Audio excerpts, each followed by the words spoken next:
கர்த்தருடைய பரிசுநாமத்துக்கு ஸ்தோத்திரம்.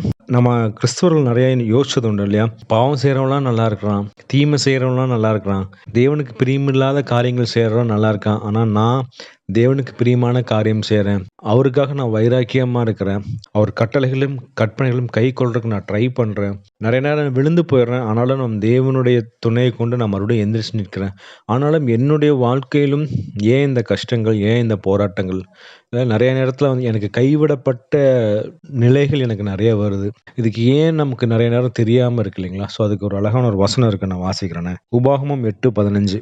உன்னுடைய பின் நாட்களில் உனக்கு நன்மை செய்யும் பொருட்டு உன்னை சிறுமைப்படுத்தி உன்னை சோதித்து கொள்ளிவாய் சர்ப்பங்களும் தேள்களும் தண்ணீரில்லாத வறட்சியும் உள்ள பயங்கரமான பெரிய வனாந்திர வழியாய் உன்னை அழைத்து வந்தவரும் உனக்காக பாறையான கண்மலையிலிருந்து தண்ணீர் புறப்பட பண்ணுகிறவரும் உன்னுடைய பின்னாட்களில் உனக்கு நன்மை செய்யும் பொருட்டு.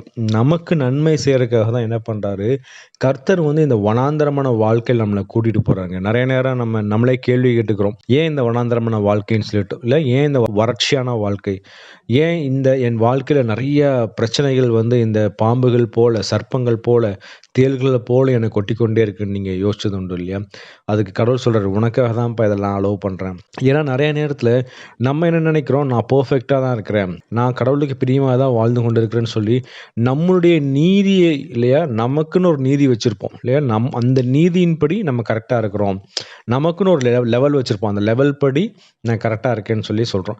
ஆனால் உண்மையாகவே வந்து தேவனுடைய மார்க் என்னன்னா அது 100%.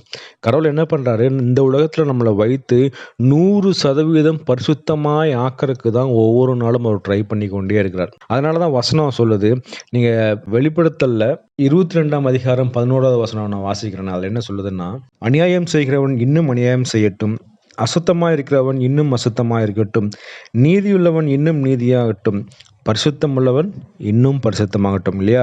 நம்மளை என்ன பண்ணணுமா, கடவுள் என்ன எதிர்பார்க்குறாரு, நம்ம ஒவ்வொரு நாளும் பரிசுத்தமாகிட்டே இருக்கணும்னு சொல்லி எதிர்பார்க்குறாரு. அதற்காக தான் என்ன பண்ணுறாரு, இந்த ப்ராப்ளம் எல்லாம் கொண்டு வந்து கொடுத்துருக்காரு. ஏன்னா வந்து நம்ம வாழ்க்கையில் நிறைய ஒரு கழிவுகள் இருக்குங்க. ஃபார் எக்ஸாம்பிள் வந்து ஒரு தங்கத்தையோ வெள்ளியோ நமக்கு ஒரு பிரியமாய் ஒரு பாத்திரமாக மாற்றணும்னா அதில் இருக்கிற கழிவுகளை நீக்கணும் இல்லைங்களா? அதற்காக தான் என்ன பண்ணுறாங்க, அந்த வெள்ளியையும் தங்கத்தையும் கொண்டு போய் அக்னியில் போடுறாங்க. அப்போ என்ன ஆகும், அழுக்குகள்லாம் வெளியே போயிடும், நல்ல தங்கம் வெள்ளி மட்டும் தனியாக சேரும். அதை வைத்து ஒரு கனமுள்ள பாத்திரமாக யூஸ் பண்ண முடியும். அதுதான் நீங்கள் தீமோத்தியில் வாசிக்கும் போது நான் அந்த வசனம் வாசிக்கிறேன். 2 தீமோத்தேயு 2:20. ஒரு பெரிய வீட்டில் பொன்னும் வெள்ளியுமான பாத்திரங்களும் அல்லாமல் மரமும் மண்ணுமான பாத்திரங்களும் உண்டு, அவைகளில் சில கனத்திற்கும் சில கனவீனத்திற்குமானவைகள். அதாவது என்ன சொல்றாரு,